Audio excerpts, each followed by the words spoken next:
Result आल्यानंतर, निकाल आल्यानंतर हा विषय देशभरात गाजत आणि काल परवापासून मला वाटतं जगभरात ह्याची चर्चा होत आहे. ती म्हणजे ईव्हीएम किती सुरक्षित आहेत, वापरायला पाहिजेत, नाही वापरायला पाहिजेत, हे इलॉन मस्क त्याच्यावर स्वतः बोलत आहेत. पण त्या विषयामध्ये न जाता, त्या टेक्निकल गोष्टीमध्ये न जाता, मला वाटतं एक सीट जी आपल्या देशभरात आता चर्चेत आहे, ती म्हणजे मुंबई उत्तर पश्चिमची. आमचे उमेदवार आणि खरं तर जिंकलेले खासदार अमोल कीर्तीकरजी इथे बसलेले आहेत. त्यांच्या सीटमध्ये 4 तारखेलाच रात्रीपर्यंत आपल्याला माहिती आहे पुढे मागे चाललं होतं. मग 1 मताने जिंकले, मग कधी वाटलं 600 मतांनी जिंकले. मग नक्की सीट आपल्या हातातून गेली कशी, काय गडबड झाली, काय गफलत झाली. आणि त्याच्यानंतर गेले 10 दिवस 5 जून पासून चर्चा सुरू आहे. काल परवाकडे देखील पेपर्समध्ये असेल, बातम्यांमध्ये असेल, आपल्याच माध्यमातून वेगळे वेगळे त्याच्यात रिपोर्ट्स येत आहेत. मग आत फोन कोणी घेऊन गेलं होतं का, कोणाच्या फोन OTP आला होता का, कोणी काही तिथे गडबड करण्याचा प्रयत्न केला का. आपल्या सर्वांना माहिती आहे की हे सगळे विषय घेऊन कोर्टाची लढाई तर सुरू होणारच आहे, कारण ही सीट आम्ही जिंकलेलो आहोत, हक्काची आहे. आणि मुंबईकरांनी जो निकाल दिलेला आहे हुकुमशाहीच्या विरोधात, तो जगजाहीर आहे. पण ह्याच्यात जी गडबड झाली आहे त्याच्यात काही टेक्निकल गोष्टी आम्ही आपल्या समोर मांडू इच्छितो.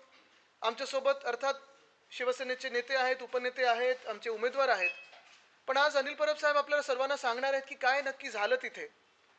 आणि ह्या निवडणुकीच्या निकालावर आणि निवडणूक आयोग जी आम्ही आधीपासून म्हणजे ह्याच गोष्टीत नाही तर आमच्यासोबत जो निकाल दिला गेला होता, आमच्याबाबत जो निकाल दिला गेला होता, पक्षाच्या बाबत असेल, चिन्हाच्या बाबत असेल, आम्ही सांगितलं होतं की EC म्हणजे इलेक्शन कमिशन नसून एंटायरली कॉम्प्रोमाइज्ड हे असं आहे. देशात काही काही नेते असंही बोलले होते की ते कुठच्या कोणाच्या पक्षाच्या ऑफिसमधून चालतं का, हे देखील संशय होते.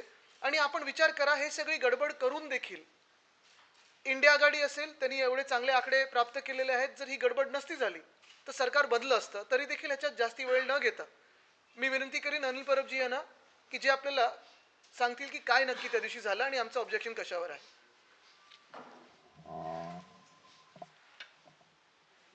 नमस्कार. आपण सगळ्यांना माहिती आहे की 4 जूनला जो निकाल लागला आणि त्यात शिवसेनेचे आमचे अधिकृत उमेदवार अमोल कीर्तीकर यांचा 48 मतांनी पराभव झाला. हा पराभव अतिशय संशयास्पद आहे, ज्याच्यावरती आम्ही कोर्टात तर जातोच आहोत. परंतु त्या अगोदर सगळ्या जनतेला कळावं की नेमकं काय झालं आणि आमचं म्हणणं काय, यासाठी आज आम्ही आपल्यासमोर आलेलो आहोत. निवडणुकीची एक प्रक्रिया असते आणि ह्या प्रक्रियेद्वारे निवडणूक होत असते. ह्या निवडणुकीच्या प्रक्रियेला पूर्णपणे हरताळ फासलेला आहे. निवडणुकीची प्रक्रिया ही डावलली गेली आहे.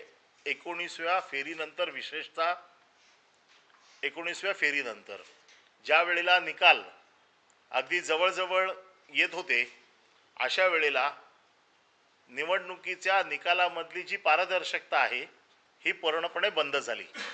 सर्वसाधारण आपल्याला माहिती आहे की कुठल्याही मतदानाचा एखादा राऊंड पूर्ण झाला, एक फेरी पूर्ण झाली की अनाउन्समेंट देता प्रत्येक उमेदवाराला मिळाले हे ते सांगत असतात आणि मग दुसरा राऊंड सुरू होतो. 19व्या फेरीपर्यंत हे राऊंड किंवा ह्या सर्व लोकांसाठी सांगितल्या जायच्या. साधारण आपल्याला माहिती आहे की निवडणुकीची जी प्रक्रिया चालते याच्यामध्ये एका विधानसभेला 14 टेबल्स असतात आणि 14 टेबल्स नंतर एक AROचं टेबल असतं, असिस्टंट रिटर्निंग ऑफिसरचं. 6 मतदारसंघ असतील तर 6 गुणिले 14 आणि ती 6 माणसं. प्रत्येक वेळेला मी बघितलेलं आहे, मी निवडणुकीच्या या कामामध्ये बरेच वर्ष काम करतोय आणि AROचं टेबल असतं, तिकडे एक पक्षाचा प्रतिनिधी असतो AROच्या टेबलवरती. कारण ही 14 टेबलवरची मतं ज्या वेळेला AROच्या टेबल्सला जातात त्यावेळेला ती सगळ्या लोकप्रतिनिधींचे जे प्रतिनिधी असतात उमेदवाराचे, त्यांच्यासमोर ती टॅली केली जाते आणि मग ती AROकडे जाते. ह्या वेळेला एक वेगळीच पद्धत केली होती की AROच्या टेबलमध्ये आणि आमच्या प्रतिनिधीमध्ये एवढं अंतर ठेवलं होतं की ARO कुठला हिशोब पाठवतोय वरती हे शेवटपर्यंत कोणालाच कळू शकलं नाही. 19व्या फेरीपर्यंत राऊंड कळत होते, त्यामुळे आम्हाला लिहिता येत होते की बाबा प्रत्येक फेरीमध्ये किती मतं पडली आहेत. AROच्या टेबलवरनं आम्हाला मतं कळत नव्हती, कारण AROमध्ये आणि आमच्यामध्ये फार अंतर होतं. जाळी होती मध्ये आणि जाळीच्या त्या बाजूला त्यांना बसवलं होतं. तिसरा विषय असा आहे की जो सगळ्यात महत्त्वाचा आहे की आपल्याला माहिती आहे की मतदान ज्या दिवशी होतं त्या दिवशी मतदान संपल्यावरती 17C असा एक फॉर्म असतो, ज्या फॉर्ममध्ये हे लिहिलेलं असतं की ही जी मतपेटी आहे ह्या मतपेटीमध्ये किती मतदान झालेलं आहे, आणि मग त्याच्यावरती सगळ्या मतदान प्रतिनिधींची सही घेतली जाते आणि मग तो जो केंद्राध्यक्ष असतो तो सही करून आम्हाला फॉर्म देतो. हा फॉर्म आम्ही ज्या दिवशी मतमोजणीच्या दिवशी जातो त्यावेळेला टॅली करून बघतो की आमच्या फॉर्मप्रमाणेच ही पेटी आहे की नाही, आणि मग ती पेटी उघडली जाते. आणि दुसरा एक प्रकार असतो की मतं मोजून झाल्याच्या नंतर फॉर्म 17C पार्ट 2 हा एक फॉर्म असतो, जो फॉर्म भरून द्यायचा असतो आणि त्याच्यावरती त्या अधिकाऱ्याने सही करायची असते की माझ्या या पेटीमध्ये किती मतं मोजली गेली आणि त्याची टॅली ही आहे ती दिली गेली. ह्या लोकसभेमध्ये अर्ध्या लोकांना हे फॉर्म दिले आणि बऱ्याच लोकांना हे फॉर्म दिलेच नाहीत. मागणी करून करून देखील हे फॉर्म दिले नाहीत आणि त्यामुळे आमची मतं आणि त्यांची मोजलेली मतं याच्यामध्ये जवळजवळ 650 पेक्षा अधिक मतांचा फरक आलेला आहे. आम्ही वारंवार ही मागणी करतोय की ही मतं आमची 650 आपल्यापेक्षा जास्त आहे. आपण कुठलीही प्रक्रिया राबवलेली नाही. 19व्या फेरीनंतर आपण जाहीर करायचं बंद केलं, ते सरळ 22-23व्या फेरीनंतर एकदम सगळे निकाल वाचले. त्याचबरोबर आम्ही जे फॉर्म 17C2 आपल्याकडे मागतोय ते देखील आपण नाकारलेले आहेत. त्यामुळे मतांमध्ये हा जो मोठा फरक आहे, 650 पेक्षा जास्त मतं ही आमच्या जो टॅली आमची जी टॅली आहे आणि त्यांची टॅली आहे याच्यामध्ये त्याचा फरक येतोय, जो फरक आम्ही आमच्या ऑब्जेक्शनमध्ये लिहिलेला आहे. खरं म्हणजे निवडणूक प्रक्रिया संपताना निवडणूक अधिकाऱ्यांनी विचारायचं असतं की मी निवडणुकीचे निकाल जाहीर करणार आहे, याच्या अगोदर कोणाचं काही ऑब्जेक्शन असेल तर सांगा. अशा प्रकारे कुठल्याही प्रकारचं विचारलं गेलं नाही, कुठल्याही प्रकारची माहिती दिली गेली नाही आणि सरळ निकाल जाहीर करून टाकले. हे एकतर्फी सगळं झालं. हे करत असताना आम्ही रिटर्निंग ऑफिसरचा गोंधळ सगळा बघत होतो. त्यांना वारंवार कोणाचे फोन येत होते याचा साधारण आमच्या बसलेल्या लोकांना अंदाज येत होता. त्यांची धावपळ बघत होते. वारंवार त्या बाथरूमला जात होत्या, तिकडून त्या फोनवरती कोणाशी तरी बोलत होत्या. हे कोणाचे फोन आहेत, काय आहे याच्या संदर्भातली सगळी माहिती आमच्याकडे येतेच आहे. पण त्याचबरोबर ह्या सगळ्या गोष्टींची आम्हाला उमेदवार म्हणून माहिती मिळणं हे अतिशय गरजेचं आहे. याच्यात जर पारदर्शकता आहे तर ती CCTV फुटेज ज्याच्यामध्ये पूर्ण दिवसाचा प्रोसेस रेकॉर्ड झालेला आहे, याची आमच्या प्रतिनिधीने ज्या वेळेला मागणी केली त्यावेळेला आम्हाला सांगण्यात आलं की 2 दिवसांनी आम्ही तुम्हाला देऊ, 3 दिवसांनी देऊ. डेप्युटी कलेक्टरने स्वतः आमच्या प्रतिनिधीला फोन करून सांगितलं की तुम्ही उद्या या, आम्ही तुम्हाला हे देऊ. हे सगळं झाल्याच्या नंतर शेवटी त्यांनी आम्हाला CCTV फुटेज देखील नाकारलेलं आहे. CCTV फुटेज नाकारताना त्यांनी कारण दिलं आहे की निवडणूक प्रक्रिया संपलेली आहे, आम्ही सील केलेली आहे, आता कोर्टाच्या आदेशाशिवाय आम्ही देऊ शकत नाही. जर पारदर्शकता आहे तर CCTV फुटेज द्यायला काही हरकत नाही.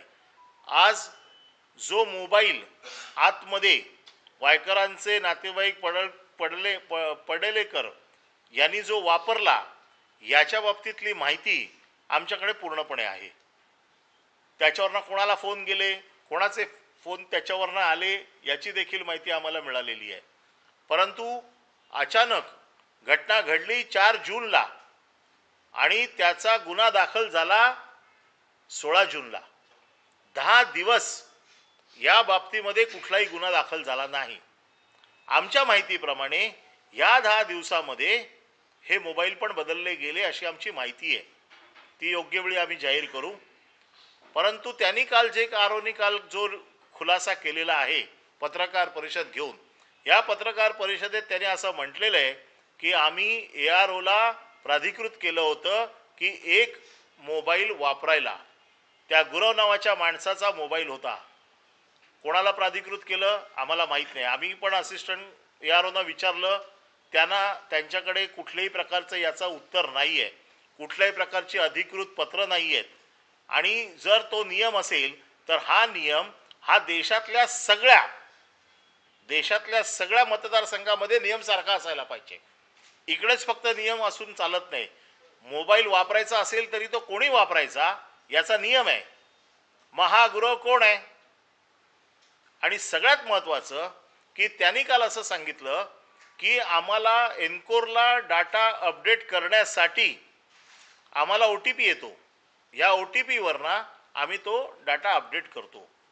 हा फोन ज्या वेळेला सुरेंद्र अरोरा आणखीन शहा यांनी ज्या वेळेला ऑब्जेक्शन घेतलं त्याच्यानंतर तो फोन बाहेर काढून पाठवला, त्या फोन पाठवून दिला. जर हा फोन दुपारी 2 नंतर बाहेर गेला तर त्याच्यानंतरचे जे राऊंड्स होते हे त्यांनी कुठल्या फोनवरनं अपडेट केले, याच्यासाठी कुठला फोन वापरला, याच्यासाठी कोणाला अधिकार दिले होते, या सगळ्याची माहिती आम्हाला मिळाली पाहिजे. ही सगळी माहिती, ही सगळी याच्यामध्ये गडबड आहे. आणि तो फोन जो बाहेर गेला होता, ह्या फोनवरनं बाहेर कोणाकोणाला फोन गेलेले आहेत आणि जो फोन ॲक्च्युली वापरला गेला त्याची टॉवर लोकेशन देखील आमच्याकडे आहे की तो फोन त्यावेळेला कुठे होता. हे सगळे मुद्दे हे गडबडीचे आहेत. हा विजय, हा आमचा झालेला विजय, त्यांनी सरकारी यंत्रणेचा गैरवापर करून त्यांनी हा विजय आमच्याकडनं हिरावून घेतलाय. आरोनचा पूर्व इतिहास तुम्ही तपासून बघा. आरोनच्या वरती कुठले गुन्हे आहेत, कुठल्या केसमध्ये त्या सस्पेंड झालेल्या आहेत, कुठल्या केस, भ्रष्टाचाराची किती प्रकरणं त्यांची सरकारकडे पेंडिंग आहेत, हे सगळं या निमित्ताने तपासून बघितलं पाहिजे. पोलीस अधिकारी देखील ज्या पद्धतीने, कारण मी सतत पोलीस अधिकाऱ्यांना फॉलोअप करतोय की या प्रकरणाचा तपास तुम्ही करतात की नाही. पोलीस अधिकारी आरोवर ढकलतायत, आरो पोलीस अधिकाऱ्यांवर ढकलतायत. हे एकमेकावरती ढकलण्याचं काम आहे. कदाचित त्यांना सरकारने असं सांगितलं असेल तुम्ही काळजी करू नका, तुम्हाला काही होणार नाही, म्हणून कदाचित ते अशा प्रकारचं कृत्य करत असतील. परंतु आमची इलेक्शन कमिशनला विनंती आहे की याच्यामध्ये इलेक्शन कमिशन इन्चार्ज आहे. इलेक्शन कमिशनने सुमोटो याची सगळी चौकशी केली पाहिजे, तक्रार घेतली पाहिजे आणि याच्यावरती कारवाई केली पाहिजे. या सगळ्या प्रकरणाचा आम्ही कोर्टाकडे न्याय मागतोय की आमची मतं जी आमच्याकडे आमचा हिशोब आहे तो तपासून घ्यावा आणि त्या हिशोबाप्रमाणे आम्हाला न्याय मिळावा आणि अमोल कीर्तीकरांना विजयी जाहीर करावं. अशा प्रकारचं पिटिशन आम्ही या येणाऱ्या 1-2 दिवसामध्ये कोर्टात दाखल करू. आणि याच्याबद्दलची टेक्निकल माहिती मी सांगितलं. बाकी आदित्य साहेब आपल्याशी बोलतील. नाही, आपण काही प्रश्न असतील तर. या संदर्भात काल त्यांनी म्हटलेलं आहे की जी तुम्ही ऑब्जेक्शन घेतलेलं आहे ते निवडणूक निकाल जाहीर केल्यानंतर, म्हणजे 8 वाजून 4 मिनिटांनी घेतलं, असं काय झालेलं आहे का? त्याच्या अगोदर तुम्ही ऑब्जेक्शन घेतलं? आम्ही ज्या वेळेला त्यांनी निकालाची सिस्टीम अशी असते, ज्या वेळेला निकाल जाहीर करायचा असतो त्या अगोदर आरो नेहमी विचारतात की मी निकाल जाहीर करणार आहे, कोणाला काही ऑब्जेक्शन असेल तर घ्यावं. त्यांनी कुठल्याही प्रकारचं, म्हणूनच आम्हाला CCTV फुटेज हवं आहे, त्यांनी कुठल्याही प्रकारची अशी घोषणा केली नाही. आणि त्यांनी जेव्हा निकाल जाहीर करायला घेतला तेव्हा आम्ही ताबडतोब ऑब्जेक्शन घेतलं की आम्हाला ह्याच्यावरती ऑब्जेक्शन आहे. त्यांनी सांगितलं मी स्पीकिंग ऑर्डर देते, तुमचं ऑब्जेक्शन घेणार नाही कारण आता वेळ निघून गेलेली आहे. तुम्ही आता 650 मतांचा फरक सांगितलेला आहे. 19व्या फेरीपर्यंत तुम्ही म्हणताय की पारदर्शकता होती, तर नंतरच्या 650 जी मतं आहेत ती कोणत्या फेरीमध्ये प्रामुख्यानं फरक दिसणार? ही सांगतो का 619व्या फेरीनंतर त्यांनी कुठल्याही प्रकारची अनाउन्समेंटच केलेली नाहीये किंवा AROच्या टेबलवरना जो हिशोब मिळतो तो देखील आम्हाला मिळालेला नाहीये. तो जर टेबल मॅच झालं तर आम्हाला ऑब्जेक्शन घेण्याचा काही प्रश्नच नाहीये. पण हे कुठल्याही प्रकारचे AROच्या टेबलवर जिथे 15वा प्रतिनिधी असतो, या 15व्या प्रतिनिधीचं हे काम असतं की ARO म्हणजे सरकारचा जो माणूस जो 14 टेबलचा हिशोब करतो त्याच्याबरोबर बसून ती मतं मॅच करून घेणं आणि मग ती मतं आरोकडे पाठवणं. 650 वोटची जी म्हणजे डिफरन्स येतो तो, म्हणजे तुमच्याकडे जे वोट ते जास्त काउंटेड आहेत असं? हो, आमच्याकडे जी मतं जी मोजली गेलेली आहेत ती 650 जास्त मतं आहेत त्याच्यापेक्षा. नाही, पण ती कोणत्या फेरीमध्ये आता ही 650 ही कुठल्या फेरीमध्ये कळणार नाही ना. ही ओव्हरऑल 19व्या फेरी ते 23-24वी फेरी ह्याच्या मधला हा हिशोबाचा डिफरन्स आहे. नाही, 19व्या फेरीचा- म्हणताय ना की आम्हाला लवकरात लवकर निर्णय द्यावा, कारण का येणाऱ्या काळात विधानसभा आहे. काही टाइम पिरियड आपण ठेवलंय का? आम्ही कोर्टात टाइम पिरियड मागणार आहे, कारण ह्याची कोर्टाच्या देखरेखीसमोर जर ह्याच्या बाबतीतले निकाल झाले, याच्यात काही ट्रायल चालायची गरज नाही. फेरमोजणी जरी झाली, कोर्टाने दिली आणि आमचे जे मुद्दे आहेत ते कोर्टाने ऐकून त्याच्यावर निर्णय दिला, तर आम्हाला निर्णय लवकर अपेक्षित आहे.